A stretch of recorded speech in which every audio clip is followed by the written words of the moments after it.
The Prophet of Allah for 13 years in Mecca, live this with me, 13 years in Mecca, prosecuted, harmed, sworn at, spat at, had dust thrown in his face.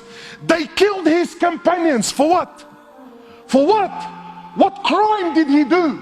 What crime did he do? What? He looked at someone's sister?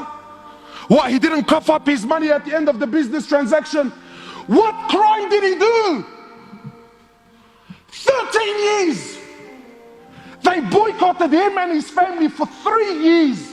Sahaba said we were eating the leaves off the trees until our droppings became like the droppings of animals for 3 years. For what? What crime? They divorced his daughters. Sumayya radiallahu in front of the Prophet, publicly. I'm not telling you, Allah, you know what, that they started sending around a WhatsApp video about what. No. Publicly, live, in front of the Prophet and his companions, they grabbed Sumayya, a woman. They grabbed her publicly. They opened her legs in front of her husband and her son, and they rammed a spear into her private parts until they killed her. They exiled him from his land, Mecca, exiled him for 18 months in Medina. 18 months he was crying. Why?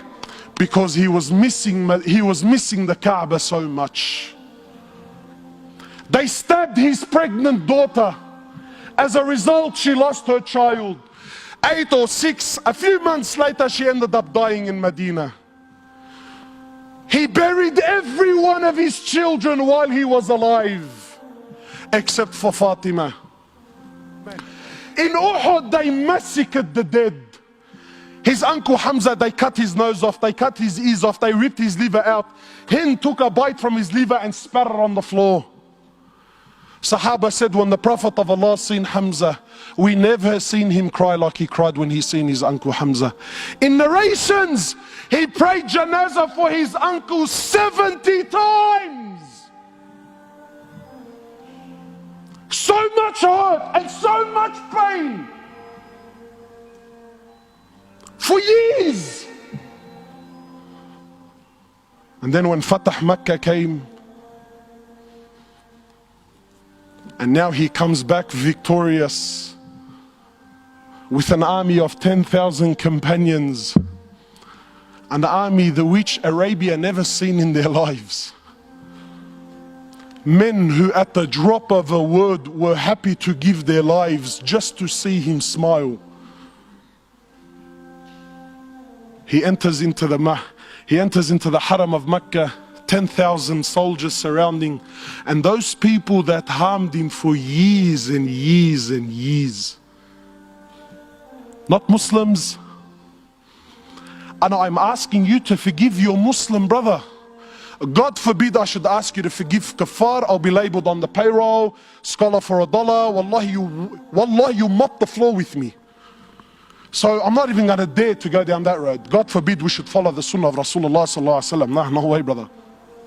He enters into the Haram, 10,000 soldiers surrounding the Haram. Those people that harmed him for years and years. Where are they going to go now, bro? Talk about the tables turning, huh? So he looks at them. He says to them, and what do you think I will do with you today? What do you think I will do today? They said, you're an honorable, generous person, the son of an honorable, generous person. The Prophet of Allah turns around and says to the kuffar, اذهبوا فأنتم الطلقاء. Go, every single one of you are free, I forgive you.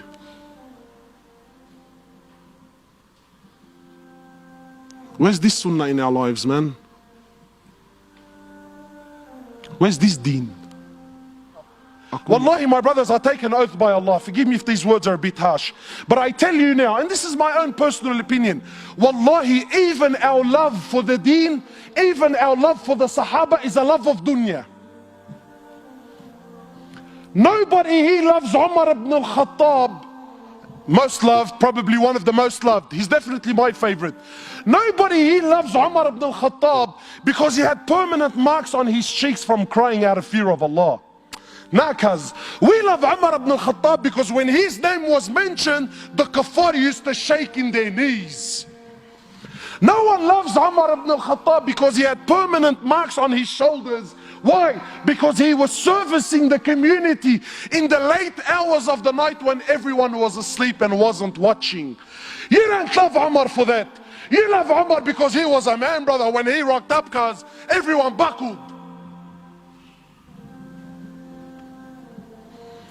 The Prophet of Allah who we claim we love. Because I'm sure you're thinking in your mind, Wallah brother, may Allah reward you, very nice khutbah, very emotional, very touching, because you don't understand what this person did to me is unforgivable.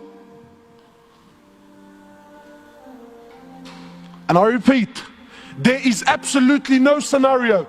I don't care if he shot your mother, he shot your father, he raped your child. I don't care what scenario you could possibly throw at me.